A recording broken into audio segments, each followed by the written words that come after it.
Hi, everybody. It's Rachael Bull, founder of Engage and Grow Central Midlands. Thanks for joining us today. And as part of our Future of Our People video series, I'm delighted to be joined today by Jason Smith from Artex, which is a brand of Saint Gobain. Thank you for joining us, Jason. Pleasure. Thanks for having me. You're very welcome. Thanks for joining us. To start off with, would you just be able to give us a bit of information, give our viewers a bit of information about what you do at Artex, the size of the company, and all the general stuff? Yeah, sure. So I've been at Artex, which is part of the Saint Gobain group, for just over 3.5 years now as MD. We are primarily a distribution business based in Ruddington in Nottinghamshire. Headcount is in and around 70, little bits of constant movement, which I'm sure you're familiar with. And essentially we are set up to distribute Saint Gobain construction products. So these are our family businesses or family brands such as Thistle, British Gypsum, Weber with renders, etc. And then we make those products accessible to the construction industry and places that wouldn't ordinarily be able to accommodate the high volumes and distribution methods. So we kind of make it accessible for those that can't ordinarily get hold of it. Yeah. Okay. Thank you very much for that.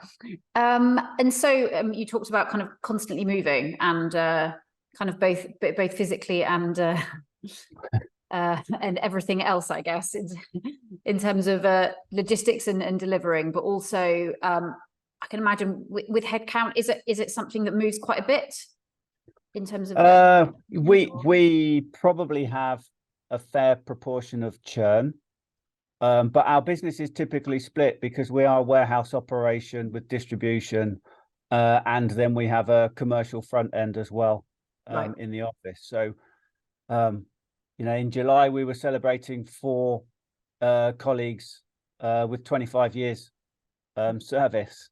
And in a month or two's time, no doubt we'll be recruiting to replace people in different roles. So there's definitely a blend. Yeah, absolutely. And is the majority of the workforce kind of permanent, employees as such, or do you have quite a few subcontractors? No, so most of our employees, probably in and around 90%, are full-time employees, and then we balance that off operationally with the ebbs and flows of demand using agency staff. Gotcha. Wonderful. That's really useful just to give us that kind of background context. So thank you for that.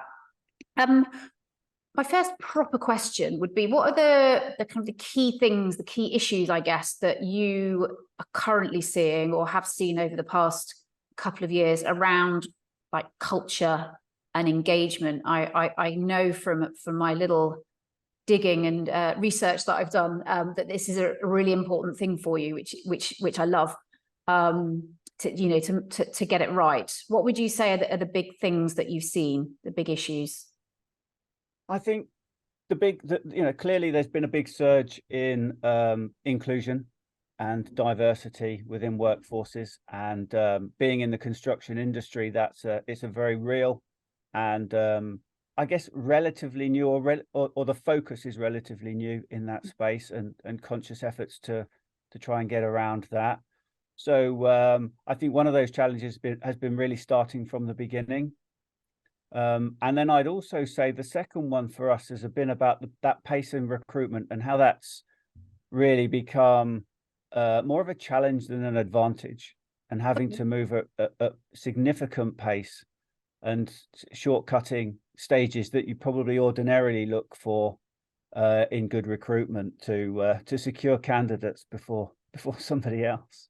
Yeah, that's something that a lot of leaders are talking to me about at the moment, is that kind of keeping ahead of the game, I guess. It's a candidates market at the moment, isn't it? And so the race is on. And we're very lean. So when we do I'd say when we do celebrate people's departure, because ordinarily they're moving off to bigger and better things somewhere else, we then feel like we need to work at pace, because we don't have the depth within our teams or across departments for a great deal of cover. Yeah. So we try to work at pace, and then that creates those that imbalance, I think, to where we were before, where you'd go to 2 stages, 3 stages, a few psychometric tests and what have you, and now you're lucky if you can get good people through the door. You've got to grab them and take a chance. Yeah. And how have you kind of met that challenge? Obviously, as you said, you're working more at pace. Is there anything that you're doing differently in terms of how you're putting yourself, or how you're putting the company out to those potential candidates to help them realize that you're the one? Yeah, there is. So we typically recruit as Saint Gobain, so that would be our externally facing recruitment brand, because that emphasis around group really gives candidates or potential candidates that proper feel for just how big an organization we are. Mm-hmm. But then when we get people in, we spend a lot of time talking about our business and our growth, and that the kind of the culture and feel that we have within, because that's the kind of day-to-day lived experience. So we're doing a lot. So that's part one of answering your question. We're doing a lot more of focusing externally as a brand. Yeah. We're very active now, probably more than we have been maybe 3-4 years ago in social media channels and professional channels like LinkedIn. So people can get their own insights and understanding, not only at interview point, but throughout, as to, I think it gives you a better sense of how the organization operates, rather than looking through corporate websites, which tend to be quite static. Yeah, I completely agree. We're putting a lot of noise and activity in that space. Yeah, something I noticed that makes my heart sing is that you share a lot of real life stories from current employees, and they are, you know, like the peer-to-peer stuff is the most powerful thing as far as I'm concerned. It's, as you say, it's all very well reading it on a company website, but if you've got real people talking about their real experiences. Yeah, definitely. And in a lot of our roles, we habitually recruit from reasonable proximity. So there's often a chance that you might know somebody who knows somebody who works here. Yeah. And that transparency gives you that opportunity to do a bit of snooping. Yeah, definitely. And I think it works both ways as well. Like if you've got that connection, you know, to a company through, then yeah, that's definitely a positive thing. Really, really good stuff. Something else that I've noticed that Saint Gobain and Artex really promote is that development and that opportunity for employees once they're in the business. Am I right in thinking that's a big priority for you personally? It is. Yeah, absolutely. It's how I've progressed through, because in my career, I spanned retail and FMCG before finding myself in construction, with a background in procurement and global sourcing. So when I joined Saint Gobain, I came in as the category director on plumbing and heating, so looking after teams managing that procurement space. I then took a role around as a regional sales team facing into public sector. Yeah, heading up sector sales, which is completely different place for a procurement individual. And now in general management, running this business. So it's served me well, and I kind of live that value back to the people that we bring in this organization. And we do find a number of recruits from within the group that we can bring in, help them experience different businesses, and we've had people be promoted within the group as well that have left our brand. So yeah, it's very good and very, very positive. Absolutely. Something that you just mentioned, the word value. Again, that sense, I sense that that's another thing that's really important to the organization as a whole. And something that I really liked is that you talk a lot about attitudes. So that's actually kind of like putting those values into action rather than just being words on the wall or words on the website. Yeah, we don't have very many words on walls. On walls here, actually, but we live those values, and we keep them quite simple. So because I think it pays off. You know, we talk a lot about listening, but it's not just the listening, it's the acting upon it as well, which sort of proves to people that they can be heard. And that's proven out. Last year we did an employee survey, 98% participation. Which Wow. gives you a real true understanding of how people are feeling, because you get the good and the bad, but it means that people feel empowered to share, they feel safe to challenge. And we have groups of colleagues that are then empowered to make change and deliver the things that we want as a whole. Yeah, absolutely. So that's really important for us. That's really good. I mean, that response rate is incredible. Yeah, we've been delighted with it. Yeah. And we're in the middle of just engaging with everybody again this time around. So it'd be interesting to see what levels and what information we get this time too. Yeah, you got to go for 99 now or 100. No pressure. My next question, actually, you partly answered it, but useful to know a bit more is, like, how do you know how well your colleagues, your teams and workforce, how engaged they are? So you do a survey, is it every year?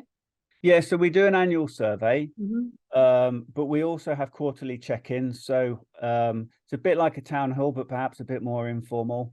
Yeah. Where myself and my leadership team will get together and just update everybody at the same time in the same room on what's going on, what we're doing in the short term, what the long-term horizon looks like. So giving some reassurances, particularly in the last couple of years with cost of living challenges and insecurity around jobs and the like. It's been really important to have that, almost that platform to be able to say, look, this is where we're at, this is where we're heading, this is what we're doing.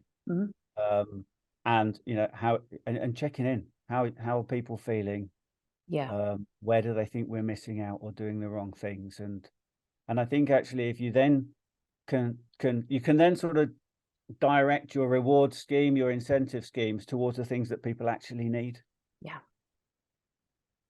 So many incentives, you say, are totally, it's a tick box exercise rather than actually being of any benefit. Yeah, it is. We've one of the ones I recognized very recently that came through from Saint Gobain was in acceptance of the cost of living challenge and some of the pressures that our teams are on, that we're now providing legal services around mortgage advice and financial advice. So really kind of honing in on what people need to complement the cycle to work schemes and discount shopping and all those other good things. But yeah, really good indicator for me. Yeah, brilliant. I love it. Next question. I was going to ask you what are you most proud of in terms of your people approach? Is it like with the survey response, that's like something that's so tangible and that's a great stat, but is there anything else that you're really happy with how it's gone over the past few years? Yeah, so I think when I came here, I found that the communication from my position was very one way. So I'd have a lot of open forums. I'd walk the floors, talking to people, asking questions, and it's sort of a bit of a nodding dog environment. So people telling you what they think you wanted to hear. But now 3 years on, I think whilst we don't necessarily get too much challenge in an open forum because people are not necessarily comfortable sharing in all different ways, but I get a lot back now. Smaller groups, individuals. Yeah, it's great to be challenged, it's great to be asked, and sometimes it's great to get people coming back and recognizing some of the work that we've done. And and that fills me with pride, because it means that we're doing the things that we're recognizing the things that people need. Absolutely, that's brilliant. And as you say, I think those on the ground, on the front line, whatever we might call it, they often have so much value to bring in terms of different ways of doing things. And if they haven't got that platform, like quite often they're the best people to advise. But if they're not given the opportunity to, they just get told what to do. It's such a waste of talent. Absolutely. It only takes a few times for somebody saying, well, you should have asked us, or you should have asked me. And you realize actually, we probably need to do that. Yeah. and you know, the working groups I've talked about, they're about making the workplace better for everybody, but we have different groups. So within the warehouse teams, they'll have their own group, and then there's a team in the commercial space as well, because the want of those different groups of people just very rarely align. So it just gives everybody an opportunity that way. And it's bespoke to them, rather than, as you say, something that might fit the kind of the office environment perfectly. But as you say, the warehouse is totally different. It's a different world, isn't it? Yeah, and most things within certain levels of scale, but most things are there to be corrected or to be invested in by that group of people. You want something to change, come up with the solutions, come up with the costings, and then get on with it. Music to my ears. What advice would you give to a leader who's growing their workforce, growing their teams? So I'd say some of it is the things we've already touched on, and not falling into that trap of assuming that everybody feels the same or everybody has the same view. So be careful. I would say be cautious of how you categorize groups of people. And the other thing I'd say is, if possible, just be cautious with the pace of growth, because it can be quite unsettling too. Yeah. So you know, that coupled with engagement can be really useful. Yeah, absolutely. And I think as you can mention before, that constant communication, you know, when there is that growth, it can be so unsettling. But it's, if you think about a boat that's kind of charging forwards, but if they're not even being told what's going on or what's around the corner or about to go through this rapid, or, you know, then it's, you know, they're flying all over the place. Whereas actually, okay, this is coming up. And that definitely, we try to ensure there are very few surprises. Yeah. Whether that's new ranges coming on stream, whether that's new customers with new distribution points, whatever it is, whether it's the creation of a new working group, it shouldn't just arrive and somebody feel like that's the first they've heard of it. Yeah. Brilliant. Love it. What's next? What's your next kind of big priority when it comes to your people strategy and your, you know, the engagement, your team engagement, and what's next on your hit list? We haven't formally announced, but we've started to communicate about a company name change. I saw that. Yeah, it's exciting. Yeah, for those watching or listening, that immediately jump towards textured ceilings and swirls when you mention Artex. You know, that is a legacy that we live by, and that's a challenge that our sales teams have day in and day out, when the reality is that element of our business is so small, and there's so much more within our armory. So changing the brand name on the front of the door, keeping the Artex brand as a product within our portfolio, but changing the company name. So that will come live 3rd of January, and so we've got lots to do between now and then. But as you can imagine from all the conversations we've said, everybody in the organization knows what the new name is going to be, and so far we've managed to keep it just within ourselves. So hopefully there's, you know, the element of trust there is being repaid. Yeah, absolutely. I think that speaks volumes, doesn't it? Exciting times, I guess. So there's a lot of stuff to do internally with that, as well as externally. There is, yeah. We need to make sure that people, you know, the thing I have learned is that small change does always have big impact, and therefore we just have to keep communicating, keep talking. So we're constantly creating opportunities to talk about the fact that change is coming, and just scaling it, the impact on the individual, the impact on the future business. So we're changing it for the good, but as an individual, as a colleague, as an employee, the change is very, very minor. So gotcha. It's important that we keep it to that level. Absolutely.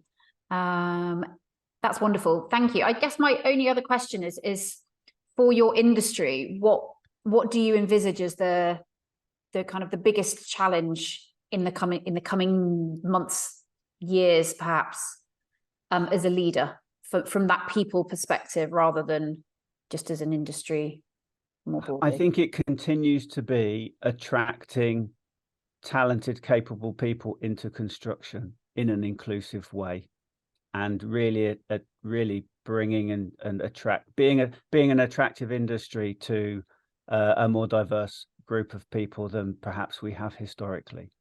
I think that's going to be our biggest challenge. So there are skill shortages, and there's an opportunity there, but also across leadership and across management is just being able to entice people in, because it's a great place to be.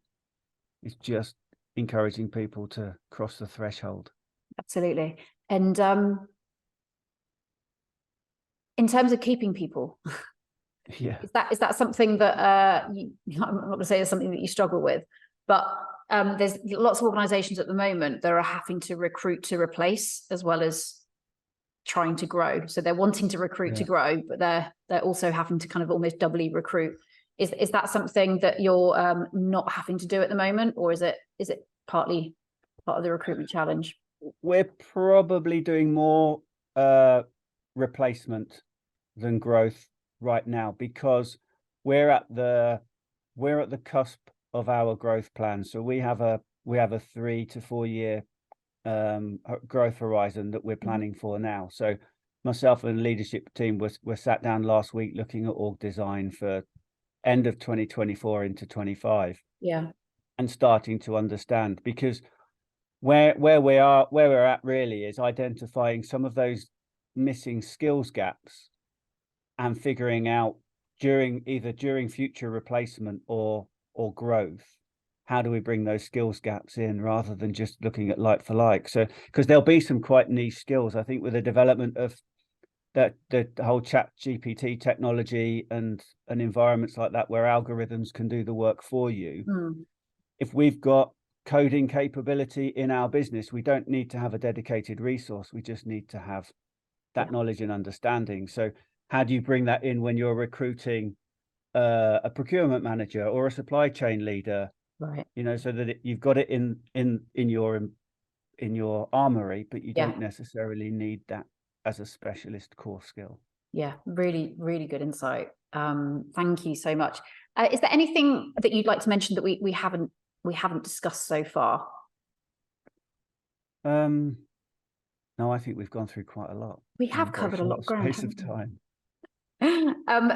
Thank you so much. I think there's so much that our viewers will take from that. Really interesting what you were talking about in terms of the kind of ensuring that everybody feels heard, that there's no surprises. I love that. I think every leader should follow that. Make sure there's no surprises as much as you can. Really good stuff. Jason, it's been an absolute pleasure. Thank you once again. And to our viewers, I look forward to seeing you at the next Future of Our People interview. Thank you. No problem. Thank you.